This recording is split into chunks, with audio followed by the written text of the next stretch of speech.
A delivery boy, तू पागल हो गया क्या? कहां से लाएगा 60 करोड़? ये नीलामी है, कोई बच्चों का खेल नहीं। यहाँ जो बोला जाता है वो देना भी पड़ता है। अगले ही पल अभिनव ने एक चेकबुक निकाली और उस पर 60 करोड़ का अमाउंट डालकर साइन करने लगा।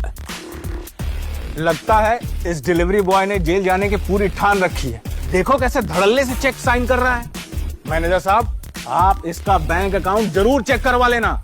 उसे ये चेक भरते हुए वहाँ पर मौजूद हर इंसान देख रहा था और सभी भौचक्के हो गए थे। एक बार को तो बैंक के मैनेजर को भी भरोसा नहीं हो रहा था कि आखिर 3 करोड़ की चीज को ये अभिनव जैसा डिलीवरी बॉय 60 करोड़ में क्यों खरीद रहा है, और क्या सच में इसके अकाउंट में 60 करोड़ है भी या नहीं। 1 मिनट। मैनेजर ने तुरंत अपनी टीम को कॉल करके चेक की जांच पड़ताल करने के लिए बोला, लेकिन अभिनव के बैंक अकाउंट का टोटल बैलेंस सुनते ही उनके होश उड़ गए। 800 crore? What's the group name? PR Group. ये नीलामी यहीं खत्म की जाती है और 60 करोड़ में ये बेशकीमती कालीन मिस्टर अभिनव को दी जाती है। जैसे ही मैनेजर ने माइक से अनाउंस किया तो वहाँ बैठे हुए सभी लोगों की आंखें फटी की फटी रह गई। अलाइना को समझ नहीं आ रहा था कि जिस अभिनव को अभी तक सब लूजर समझ रहे थे, उसके पास जितने पैसे कहां से आ सकते हैं। वो ये सब सोच ही रही थी कि तभी उसे एक कॉल आया। वो इम्पोर्टेड कालीन आपको मिल गई? ये अभिनव करके कोई डिलीवरी बॉय करोड़ की बोली लगाई है। मतलब आजकल ये डिलीवरी वालों के पास भी इतने पैसे आ गए कि 5 करोड़ की चीज को 60 करोड़ में खरीद रहा है। आई सो है, ये बस यहाँ से बाहर निकले ना, फिर बताती हूँ इसे। छोड़ूंगी नहीं मैं इसे। अलाइना जी, ये सब सोचने से पहले आप एक बार अभिनव की मूवी में देखिए।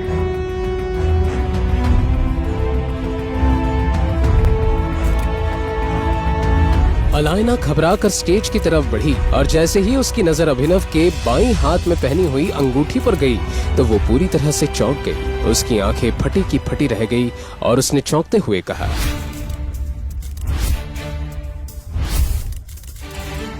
टाइगर। क्या है टाइगर नाम की सच्चाई? कैसे एक डिलीवरी बॉय के अकाउंट में आए 800 करोड़? अगर वो इतना पावरफुल है तो क्यों रह रहा था दुनिया के सामने डिलीवरी बॉय बनकर? इन सब सवालों ने इंस्पेक्टर का दिमाग घुमा दिया था। ये वीडियो उसे एक अनजान लड़की ने दिया था, पर इसके पहले 2 अलग अलग जासूसों ने इंस्पेक्टर को अभिनव के बारे में कुछ बताया था। उसने पहले जासूस की बताई कहानी याद करने की कोशिश की। अभिनव, मेरी बात तो सुनो। देखो, इस रेस्टोरेंट में ना बहुत अमीर लोग आते, और एक बार मेरे कपड़े तो देखो। वैभवी, देखो, यहाँ बहुत अमीर लोग आते और उनमें और हमें जमीन आसमान का फर्क है। वैभवी, तुम उसकी चिंता मत करो, मैंने उसके लिए सेविंग्स कर रखी है ना। आज तुम्हारा बर्थडे है वैभवी। वही तो, तुमने दिन रात ऑर्डर डिलीवर करके पैसे जमा किए। मैं तुम्हें एक दिन में सारे पैसे नहीं उड़ाने दूंगी। वो सब तुम छोड़ दो, तुम बस चलो मेरे साथ। अभी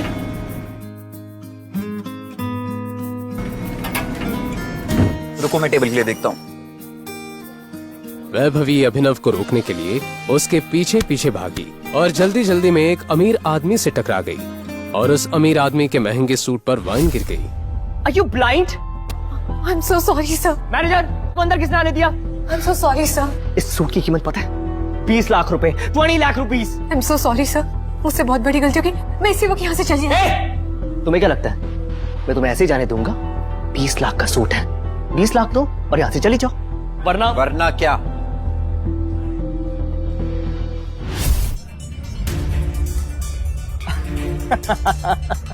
ये चल क्या रहा है मैनेजर यहाँ पे? इस रेस्टोरेंट का स्टैंडर्ड ही नहीं रहा कुछ। अभी इसी वक्त मेरी गर्लफ्रेंड से माफी मांगो। एक्सक्यूज मी, मैं इससे माफी मांगू? तुझे मालूम है मैं कौन हूँ? वैभवी उस अमीर आदमी और अभिनव के बीच हो रहे झगड़े को देखकर बहुत घबरा गई। उसे अचानक याद आया कि ये आदमी कोई और नहीं बल्कि सिंघानिया इंडस्ट्रीज के मालिक मिस्टर सिंघानिया का इकलौता बेटा है, जिसे उसने 2 हफ्ते पहले देखा था। अभिनव, हम इस आदमी से माफी मांग के यहाँ से चलते। ये सिंघानिया इंडस्ट्रीज का। रिलैक्स, अभी इसी वक्त मेरी गर्लफ्रेंड से माफी मांगो, वरना आज के दिन के लिए जिंदगी भर पछताओगे तुम। शायद तूने सुना नहीं मैंने क्या बोला। इस शहर का सबसे बड़े हीरे का व्यापारी हूँ। अमीर से अमीर लोग, मंत्री शंत्री मेरी जेब में रहते हैं। एक चुटकी बजाऊंगा ना, तेरा नामो निशान मिट जाएगा। और अगर मैंने एक चुटकी बजा दी ना तो तुम्हारे बिजनेस का नामो निशान मिट जाएगा। आगे लगे। जब तक वो आदमी अभिनव की बात समझ पाता, अभिनव ने अपना फोन निकाला और किसी को एक मैसेज भेजा। अगले ही पल उस अमीर आदमी को एक कॉल आया। स्टे। हाँ पापा। बेटा, हम बर्बाद हो गए, हमारी कंपनी का शेयर गिर गए और हमें करोड़ों रुपए का नुकसान हो गया। एक सेकंड पापा, ये सब कैसे हो सकता है? और हमें कोई बर्बाद करने की कोशिश कर रहा है। क्या तुमने किसी बड़े आदमी को नाराज किया? अगर किया है तो इसी वक्त माफी मांगो। आखिर कौन है अभिनव और क्या है उसकी असलियत? आखिर कैसे ने उस अमीर आदमी का करोड़ों का एम्पायर मिनटों में गिरा दिया? इन सब सवालों का किसी को पता चलता उससे पहले ही अभी वहां से जा चुका था। और ये तो अभी से जुड़ा एक किस्सा था जो पुलिस इंस्पेक्टर को एक जासूस ने बताया था। पुलिस इंस्पेक्टर को कुछ नहीं समझ आ रहा था, क्योंकि एक दिन पहले दूसरे जासूस ने भी अभी उर्फ अभिनव के बारे में जो बताया था वो कुछ अलग ही कहानी थी। और उस कहानी में वैभवी गरीब नहीं अमीर लड़की थी जो हमेशा अभी को जलील करती रहती थी। इस कबाड़ी को तो मेरा न डाले और मेरा बॉयफ्रेंड तो भूल ही जाओ। सुना कि नहीं तूने? निकल पतली गली से। वैभवी ने तुझे लात मारकर भगाया है और आज के बाद दोबारा इसके आसपास भटकने की सोचना ही मत। वैभवी मेरी बात सुनो। देखो हम साथ घर लेने वाले थे ना। झोपड़ी को घर नहीं बोलते अभिनव, निकल जाए यहाँ से।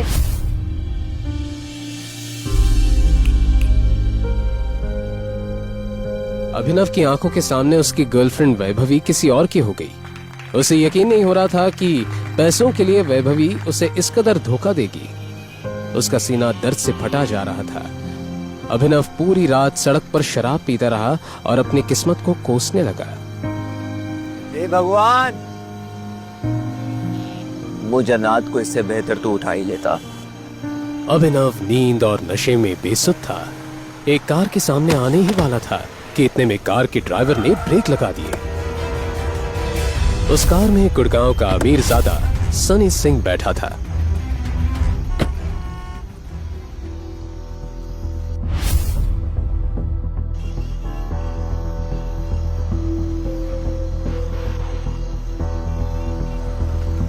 नशे में धुत सनी ने अभिनव को देखकर अपने गार्ड से कहा, परफेक्ट, अब आएगा मजा।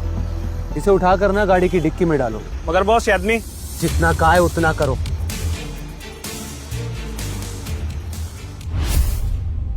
क्या था सनी का प्लान? अगली सुबह जब अभिनव की आंख खुली तो वो एक खूबसूरत लड़की को अपने बगल में देखकर हैरान रह गया था। लेकिन उससे पहले कि वो कुछ समझ पाता, बंदूक ताने खड़े दो आदमियों को देखकर वो चौंक गया। कौन लोग हो तुम? और मैं यहाँ कैसे? सनी की बहन अनन्या को अपनी आंखों पर यकीन नहीं हुआ। उसने किसी और के साथ रात गुजारी है।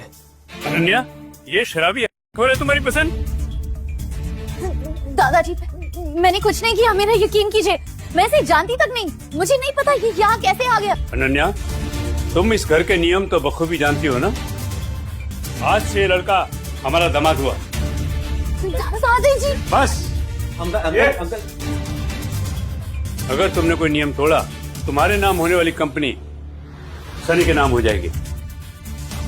बस इन्हें कोर्ट लाने की तैयारी करो।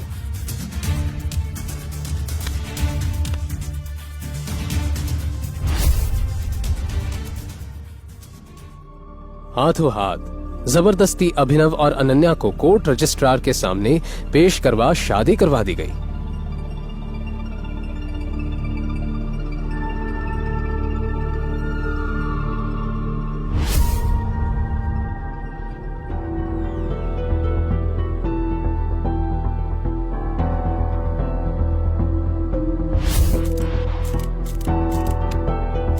शादी होते ही दादाजी ने अभिनव को अकरम की पार्टी में भेजा, जहां न चाहते हुए भी अभिनव का सामना उसके एक्स गर्लफ्रेंड वैभवी से हुआ। अरे तुम यो बुके डिलीवर करने आए होंगे ना?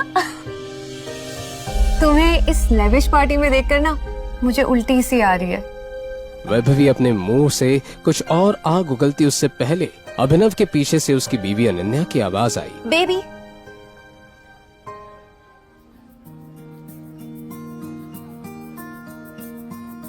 अनन्या ने जैसे ही अभिनव को प्यार से बेबी कहा, मानो अभिनव के दिल के तार फिर से बजने लगे।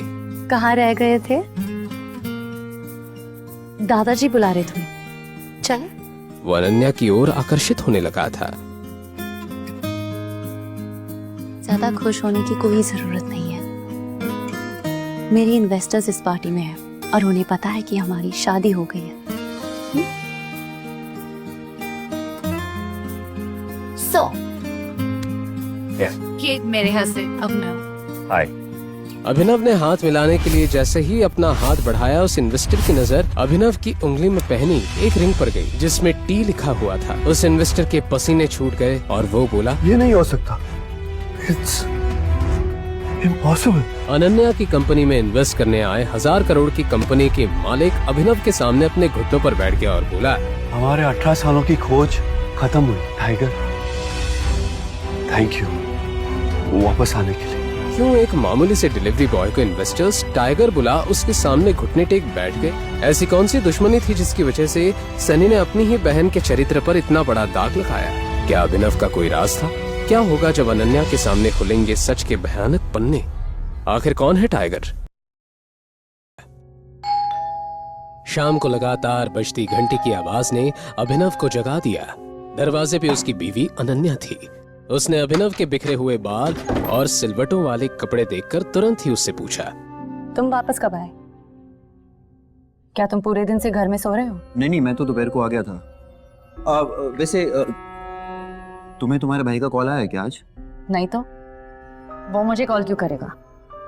लगता है सनी सिंह अभी भी मेरी बात को सीरियसली नहीं ले रहा है। अरे नहीं, मैंने तो बस वैसे ही पूछा। अपने भाई का नाम सुनकर अचानक से अनन्या को याद आया कि उसके भाई ने वीआर ग्रुप के साथ सिंह इंडस्ट्रीज के कॉर्पोरेशन का सारा मैटर चिराग के हाथ में दे दिया है। यही सोचकर अनन्या को अंदर ही अंदर बहुत गुस्सा आ रहा था, लेकिन उसे इस बारे में अब और नहीं सोचना था। फिर अचानक अनन्या को याद आया कि कल की रात अभिनव घर नहीं लौटा था। उसे अभिनव पर शक हुआ और उसने पूछा, कल रात तुम कहाँ थे? वो मैं कल अपने पुराने दोस्त के घर पे गया था। बात करते करते लेट हो गया तो वहीं सो गया था। पुराना दोस्त मिस्टर अकरम? होटल से फायर किया हो ना? अनन्या अभिनव को घूरने लगी। उसे यकीन नहीं हो रहा था कि अपने फटीचर पति की दोस्ती शहर के सबसे बड़े बिजनेसमैन और माफिया किंग अकरम से भी है। हाँ, तुमने सही पहचाना।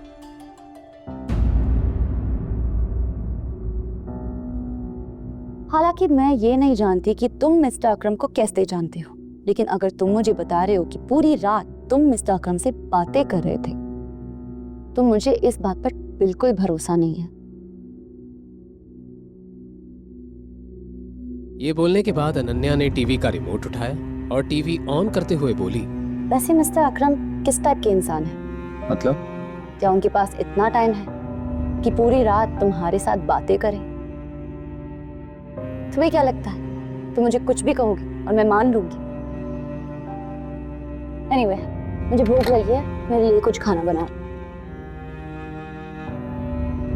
अभिनव अनन्या के लिए उसका फेवरेट पास्ता बनाने की तैयारी करने लगा, लेकिन तभी दरवाजे पर दस्तक हुई और हरदेव सिंह भी घर लौट आए। अभिनव को देखकर हरदेव सिंह ने हमेशा की तरह अजीब सा रिएक्शन दिया और सीधा अनन्या के सामने चिंतित होकर बैठ गए। दादाजी क्या हुआ? आपका मूड किसने ऑफ कर दिया? अरे और कौन हो सकता है बेटा? वो एक ही तो है जिसने जिंदगी में कुछ नहीं सीखा है सिवाय बड़ों की डिसरिस्पेक्ट करने के। दादाजी आखिर बात क्या है? आप मुझे बताओ, मैं उसकी खटिया खड़ी कर दूंगी। खटिया खड़ी करने जैसी कोई बात नहीं। मैं तुम दोनों को लेकर ही परेशान हूँ। तुम दोनों का IVF प्रोसेस कई बार फेल हो चुका है। मुझे तो लगता है अभिनव में कोई जेनेटिक डिसऑर्डर है।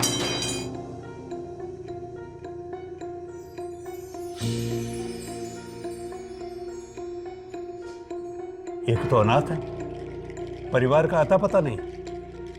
जरूर इसके जीन्स में कोई फॉल्ट होगा। ये बोलते हुए हरदेव का ध्यान किचन की तरफ गया और फिर वो अभिनव को सुनाई दे ऐसी आवाज में बोले, अरे मैं तो चाहता हूँ अभिनव एक बार अपना फिजिकल एग्जामिनेशन करवा ले। अरे मैं तो तुम दोनों का भला ही चाहता हूँ, और क्या। दादाजी, आप इतनी स्वीट हो, पर क्या हम इस मैटर को थोड़ा साइड में रख सकते हैं अभी के लिए? वैसे ही मेरे सर पे काम का इतना लोड है अभी अभी मेरी कंपनी फाइनेंशियल क्राइसिस से बाहर निकली है। मुझे अभी कंपनी पे ध्यान देना है, ना कि बच्चे पे। बेटा तुम चाहती हो कि मैं इस बात को साइड में रख दूं? अरे 2 साल से ज्यादा हो गया तुम्हारी शादी को, कई बार तुम्हारा IVF प्रोसेस फेल हो चुका है, उसके बाद भी तुम जल्दी में नहीं हो। अरे लोगों को जवाब मुझे देना पड़ता है, ताने मुझे सुनने पड़ते हैं। अरे ऐसा है ना, आगे से लोगों को जवाब खुद ही दे दिया करना। दादाजी प्लीज, मुझे इस टॉपिक पे अभी बात नहीं करनी। अनन्या, अपनी पसंदीदा पास्ता देखकर अनन्या के चेहरे पर स्माइल आ गई। पहली बार अभिनव की तरफ से अनन्या को केयर फील हुई। हालांकि अभिनव तो ऐसा 2 साल से कर रहा था, पर अनन्या ने अभिनव को ध्यान से देखा ही कहा था। आज देखा तो पास्ता जैसी छोटी चीज भी उसे भा गई। अभिनव और अनन्या की आंखें टकराई और अनन्या ने धीरे से थैंक यू कहा। अभिनव को भी एहसास हो गया था कि अनन्या के दिल में घर बनाने के सफर में वो एक कदम आगे बढ़ गया है। अनन्या इस पल में इतना खो गई थी कि उसने अपने दादाजी के डिससैटिस्फाइड लुक को पूरी तरह से इग्नोर कर दिया। अभी के लिए तुम्हें फिजिकल एग्जामिनेशन की जरूरत नहीं है, हम इसके बारे में कभी और सोचेंगे। मैं भी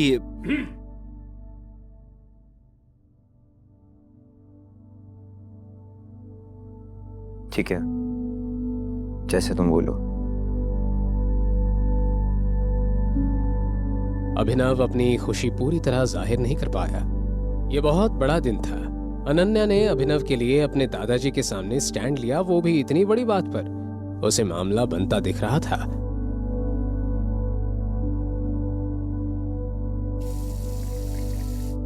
ना चाहते हुए भी अनन्या अभिनव की ओर आकर्षित होने लगी थी।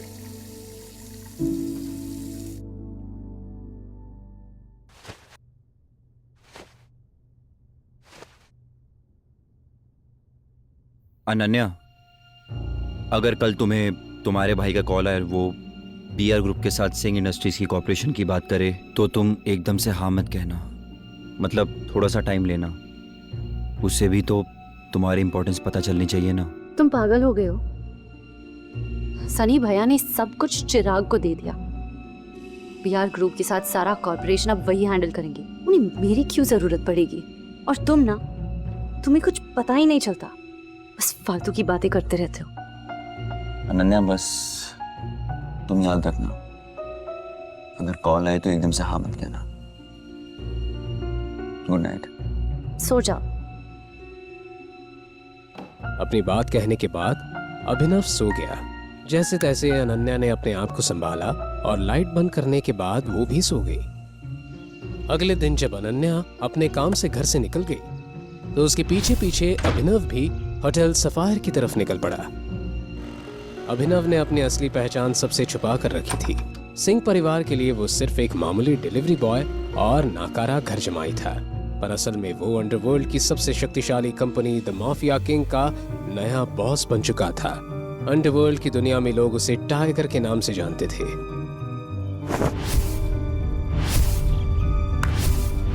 संजय के हत्याकांड के बाद अकरम ने अभिनव को 18 साल तक एक अनाथ आश्रम में रखा। वहां उसकी हर दिन सख्त फिजिकल ट्रेनिंग की गई और उसे हर मुश्किल का सामना करने के लिए तैयार किया गया।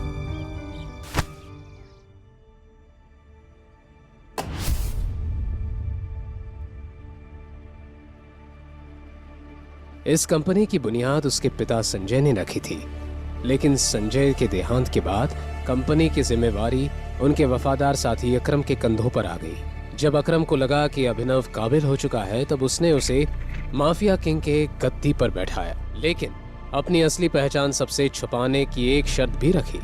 अगर ये शर्त टूटी तो अभिनव को इस गद्दी से हाथ धोना पड़ सकता है।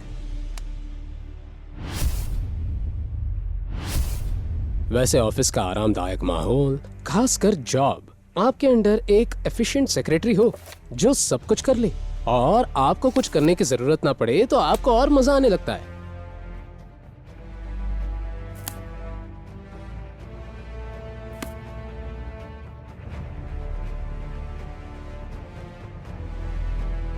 अभी अभिनव ये सोच ही रहा था कि तभी उसके केबिन के दरवाजे पर दस्तक हुई और उसकी सेक्रेटरी नंदिता अंदर आई। आज वो और अच्छी लग रही थी।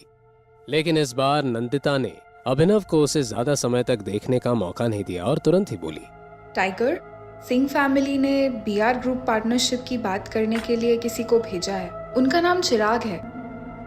उसको जाने के लिए कह दो। ओके? ये सनी अपने आप को समझता क्या है? जब मैंने बोल दिया कोलैबोरेशन सिर्फ अनन्या हैंडल करेगी, तो ये नए नए लोगों को क्यों भेज रहा है? शायद इसे मेरे तरीके से समझाना पड़ेगा। चिराग भी बीआर ग्रुप के आलीशान ऑफिस के फर्स्ट फ्लोर पर इंतजार कर रहा था, लेकिन जब नंदिता ने उसे वहां से जाने के लिए कह दिया तो ये चिराग के लिए बहुत ही ज्यादा इंसल्टिंग था। फेलियर की न्यूज के साथ जब चिराग लौटा और जो भी हुआ उसे जब सनी के सामने बयां किया तो उसका चेहरा गुस्से से झन्ना उठा। सनी पूरी तरह से हेल्पलेस था और अब उसके पास अनन्या को कॉल करने के अलावा और कोई ऑप्शन नहीं बचा था। दूसरी ओर अनन्या अपने दादाजी के साथ शॉपिंग कर रही थी। तभी उसका फोन बजा तो उसने देखा कि सनी की तरफ से कॉल आ रहा था। अनन्या ने कॉल उठाते ही लाउड स्पीकर पर लगाया। हाँ जी भैया। अनन्या, तुम्हारे भाई को तुमसे एक हेल्प चाहिए थी। क्या तुम हेल्प करोगी? हेल्प? भैया मैं कुछ समझी नहीं। वो बात ऐसी है कि हमारे और बीआर ग्रुप के बीच में जो कोऑपरेशन हुआ था, उसको लेकर मैंने तय किया है कि आज के बाद हमारी सारी डील्स तुम हैंडल करोगी। तुम्हें कल ही बीआर ग्रुप के ऑफिस जाना होगा और वहाँ बात करनी होगी। हमें जल्दी से जल्दी न्यू आर्टिस्ट के पैकेजिंग कॉन्ट्रैक्ट साइन करने होंगे। ये सुनकर कल रात को जो कुछ भी अभिनव ने कहा वो अचानक से अनन्या के दिमाग में फ्लैश होने लगा। तो तुम एकदम से हाँ मत कहना। सॉरी भैया, आपने ये मैटर चिराग को संभालने के लिए दिया था ना, तो मुझे लगता है कि हाफ वे डन ही हो गया है, तो उसे ही संभाल दीजिए। वो क्या है ना, अगर 4 लोग एक खीर बनाए तो खिचड़ी बन जाती है।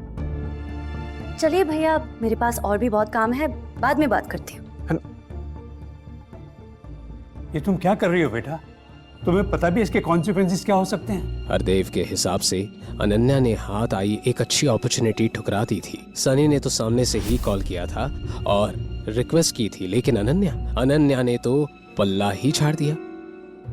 अनन्या डिजाइनर बुटीक से बाहर आकर एक बेंच पर बैठ गई और उसने तुरंत अभिनव को एक मैसेज किया। दूसरी तरफ अभिनव फोन पर अकरम से बात कर रहा था। उन दोनों का प्लान था कि आज का लंच साथ में करते हैं।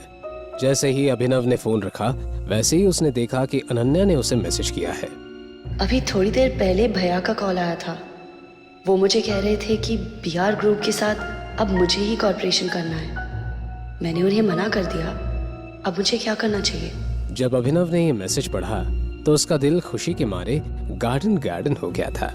अभिनव को अच्छा लगा कि उसकी बीवी ने उसकी बातें सुनना और मनाना शुरू कर दिया।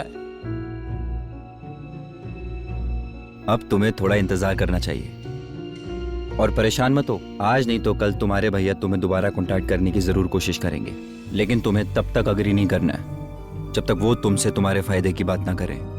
उनकी कंडीशंस तभी माननी है जब वो तुम्हें कुछ दे।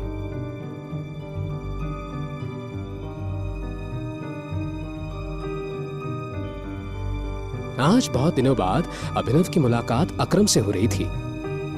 एक अकरम ही तो था जिसने अभिनव को उसकी असली पहचान से रूबरू करवाया था, टाइगर नाम से रूबरू। Tiger, welcome welcome welcome. आओ, इधर बैठो। अकरम ने अभिनव को सम्मान देते हुए मेन चेयर पर बैठाया और कहने लगा कि उसने उसे एक खास मकसद के लिए बुलाया है। उसके बाद अकरम ने जैसे ही एक ताली बजाई वैसे ही काले कपड़ों में एक आदमी उस कमरे में आया। उसके हाथ में एक छोटा सा बॉक्स था। अकरम ने उस आदमी के हाथ से उस बॉक्स को लिया और अभिनव को देखने लगा। इसे मैंने खास तुम्हारे लिए प्रिपेयर किया था। पिछले 18 सालों से ये अमानत मेरे साथ थी, लेकिन अब वक्त आ गया है कि उसके हाथों में जाए जिसकी अमानत है। अकरम अंकल,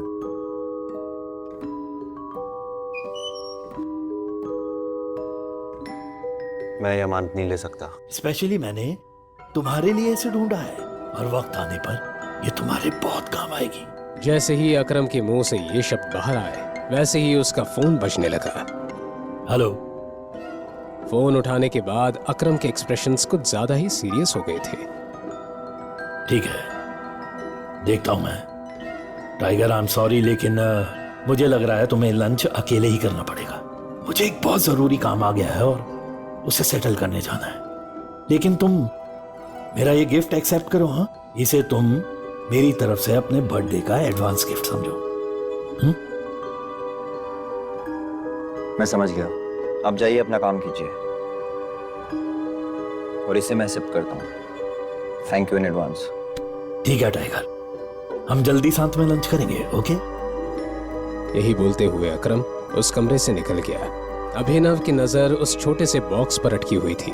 हल्की मुस्कान के साथ उसने उस बॉक्स को उठाया और अपनी जेब में डाल दिया।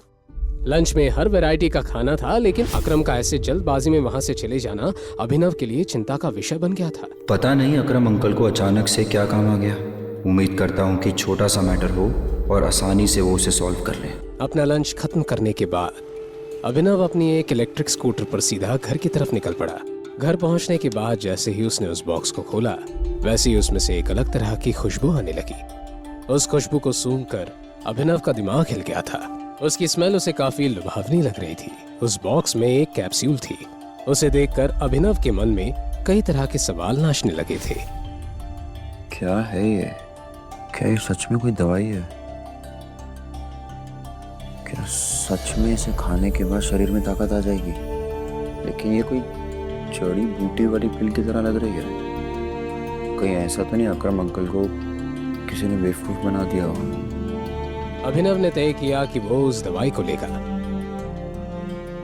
उसने जैसे ही उस पिल को अपने मुंह में रखा, उसे पानी की जरूरत ही नहीं पड़ी। वो कैप्सूल तुरंत ही मेल्ट हो गई और उसके गले से नीचे उतर गई। वो एकाएक चौंक गया। हालांकि अकरम उसे किसी भी तरह नुकसान नहीं पहुंचाना चाहता था, लेकिन फिर भी अभिनव को लग रहा था कि उस पिल में कुछ तो गड़बड़ है। बिना सोचे समझे उसने ये पिल तो ले ली थी, लेकिन कहीं अब अभिनव मर तो नहीं जाएगा कि तभी अचानक से उसे अपने पेट में एक तेज दर्द का एहसास हुआ। कुछ ही सेकंड्स में उसका पूरा शरीर कांपने लगा और देखते ही देखते अभिनव बेहोश हो गया।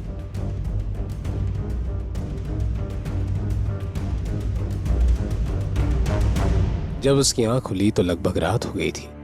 अभिनव ने आंख खोली थी कि तभी अचानक से उसे तेज बदबू आने लगी। इस समय उसके कपड़े पूरी तरह गीले हो गए थे और उनमें से भी बदबू आ रही थी।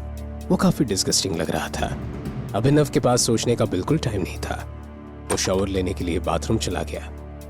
अपने शरीर को अच्छे से साफ करने में उसे करीब 1 घंटा लगा।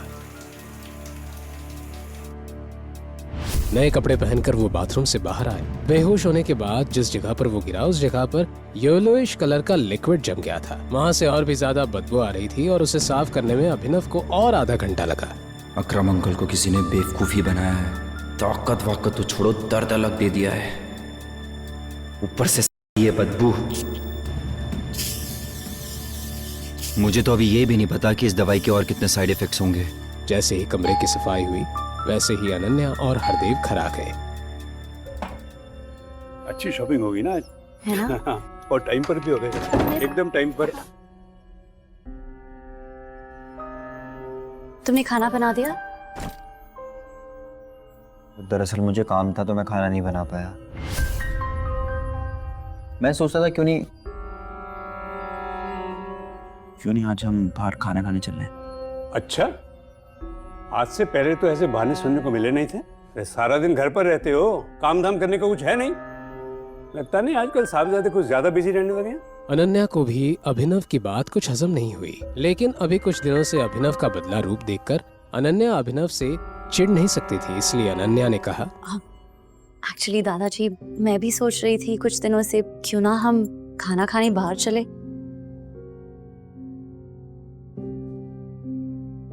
अनन्या की इस हरकत से अभिनव को समझ आ गया कि वो उसकी मदद कर रही है।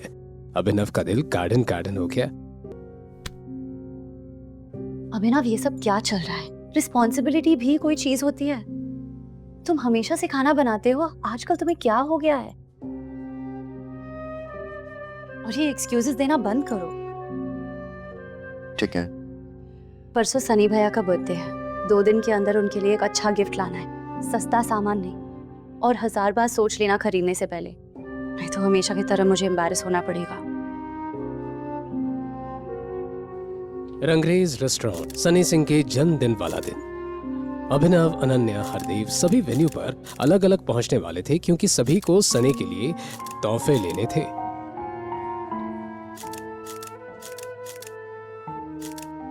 समय देख रही हो? अभिनव अभी तक नहीं आया था और अनन्या उसी का इंतजार कर रही थी। अभिनव ने अनन्या से प्रॉमिस किया था कि इस बार वो भी गिफ्ट देगा, वो सबसे हटके होगा, लेकिन उसके बाद भी अनन्या के दिल में एक खलबली मची हुई थी। जब अनन्या ने देखा कि अभिनव अपने हाथ में ऑर्डिनरी लकड़ी का बॉक्स हाथ में लेकर वहां पहुंच गया है तो उसके चेहरे पर 12 बज गए। क्या यार अभिनव, कम से कम बॉक्स तो गिफ्ट रैप करवाती। अरे मुझे वैसे भी रैप नहीं कराना था और मेरे पास टाइम भी नहीं था ये रैप कराने का। खैर छोड़िए ना, क्या फर्क पड़ता है कि ये बॉक्स कैसा है, बॉक्स के अंदर सामान क्या है वो मैटर करता है ना। अब जब सभी लोग भैया को गिफ्ट देने लगे तब इस बॉक्स को उन गिफ्ट्स के साथ रख देना। इस बार मुझे कोई ड्रामा नहीं चाहिए, थक गई हूँ मैं। ठीक है, जैसे तुम बोलो। सनी सिंह का वफादार दोस्त चिराग ये सब देख रहा था और अभिनव को जलील करने का ये सुनहरा मौका वो अपने हाथ से नहीं जाने देना चाहता था। अब ये फटीचर भी पार्टीज में आएंगे। चिराग, अभिनव मेरा पति है, खबरदार अगर उसे नीचा दिखाया तो। लोग अनन्या, मैं तुम्हारी फीलिंग्स को हर्ट नहीं करना चाहता, पर इस फटीचर को पता भी तो होना चाहिए कि इसकी शादी एक करोड़पति लड़की से हुई है। कब तक ऐसे भिखारियों की तरह घूमता रहेगा? अपने काम से काम रखो, मुझे यहाँ पर कोई सीन क्रिएट नहीं करना है। बकवास बंद कर और अपनी औकात मेरा समझा। और भूल मत, तू एक मामूली सा डिलीवरी बॉय था। अनन्या से शादी की होगी, ज्यादा हवा में उड़ रहा है क्या?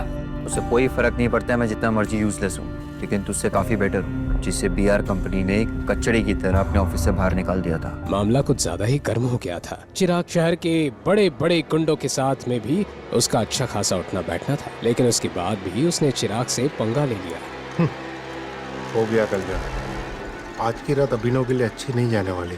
ऐसा ही होना चाहिए था इसके साथ। सिंह खानदान के लोग अभिनव को मार खाता हुआ देखना चाहते थे। जैसे ही चिराग ने मुक्का मारने के लिए अपना हाथ अभिनव की ओर बढ़ाया, वैसे ही अभिनव ने तुरंत ही उसका हाथ पकड़ लिया और कड़क अंदाज में बोला, क्या तू अभी भी मुझे मारना चाहता है? कुत्ते कमीना, मैं तो तेरा खून पी जाऊंगा। जैसे ही चिराग के मुंह से शोले फिल्म का ये पुराना डायलॉग आया, अभिनव ने उसका हाथ इतनी जोर से ट्विस्ट किया कि चिराग की हालत खराब हो गई और वो चीखने लगा।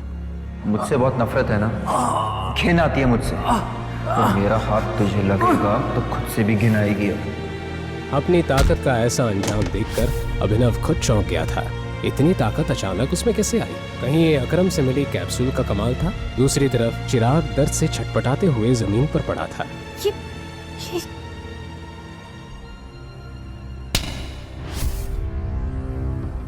तुम अपने आप को समझते क्या हो? आज सनी का जन्मदिन है, खुशियां मनाने का दिन। अभिनव भी हरदेव को गुस्से से घूरे जा रहा था। अगर आज मैंने तुझे जान से नहीं मार दिया ना, तो मेरा नाम चिराग ओबरॉय नहीं। ये बोलते हुए चिराग ने अपना फोन बाहर निकाला था और एक नंबर डायल किया। अभिनव ने हरदेव की हर बदतमीजी सही थी, लेकिन आज पानी सर के ऊपर आ चुका था। 2 साल हो गए हैं मेरी और अनन्या की शादी को। आपको मेरा कभी भी कोई कंट्रीब्यूशन दिखाई नहीं दिया। हमेशा से आपने मेरी बेइज्जती की है, नीचा दिखाया है, और इस थप्पड़ को तो मैं हमेशा याद रखूंगा। और जिस कुत्ते को आपने 2 साल पाला, वही कुत्ता अब जा रहा है वापस। और हाँ, भौंक कर नहीं जा रहा, काट कर जा रहा है। अगर आप चाहते हो कि आपके घर में वापस आऊं, तो सनी को मुझसे माफी मांगनी पड़ेगी। मेरे पाँव में गिरना होगा, नाक रगड़नी होगी। Just shut up! अनन्या की नजरें अभिनव पर ही टिकी हुई थी। अभिनव के ऐसे बर्ताव को देखकर उसने महसूस किया कि वो पूरा बदल गया है, बिल्कुल एक अजनबी की तरह। दूसरी तरफ अभिनव की बात सुनकर वहां मौजूद सभी लोग एकदम शॉक्ड रह गए थे। किसी ने भी नहीं सोचा था कि अभिनव जैसा कचरा अपने मुंह से ऐसे शब्दों का इस्तेमाल करेगा। कहाँ जा रहे? रोको इसे। तुझे यहाँ से जाने के लिए किसने कहा? तू यहीं रुक और अब देख तेरे साथ क्या होता है। जैसे ही चिराग ने अपनी बात खत्म की, वैसे ही रंगरेज रेस्टोरेंट के बाहर कुछ कार्स तेजी से आकर रुकी। चिराग ने अभिनव की जान की सुपारी शहर के सबसे खतरनाक गुंडे इरफान को दे दी थी।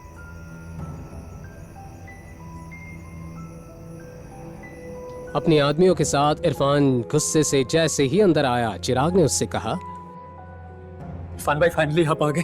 बोल चिराग, क्या मसला है? कौन सी गंदगी को साफ करना है? वो कचरा इरफान भाई।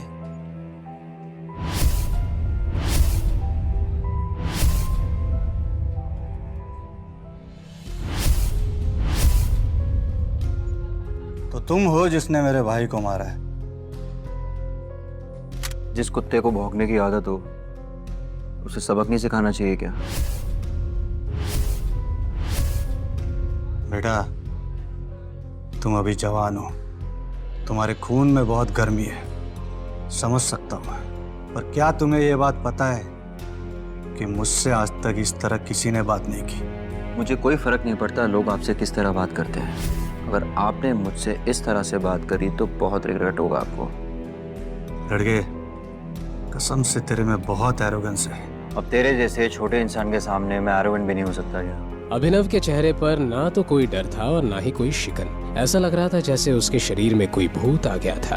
तूने अब भी मुझे नहीं बचाना इरफान, याद कर। इरफान भाई अभिनव को घूरने लगे थे, पता नहीं क्यों, लेकिन इरफान भाई को अभिनव को जाना पहचाना सा लग रहा था। तेरी हिम्मत कैसे हुई ऐसी बात करने की? मैं देखता हूँ इसे। इरफान भाई की बेइज्जती होते देख उनके शागिर्द भी अभिनव पर एक साथ टूट पड़े। इस हाथापाई में अभिनव की उंगली से एक रिंग नीचे गिर गई और लुढ़क कर इरफान भाई के कदमों में आकर रुकी। उस रिंग को जब इरफान भाई ने उठाया तब उन्हें लगा जैसे उन्होंने अंगारों पर पांव रख दिया।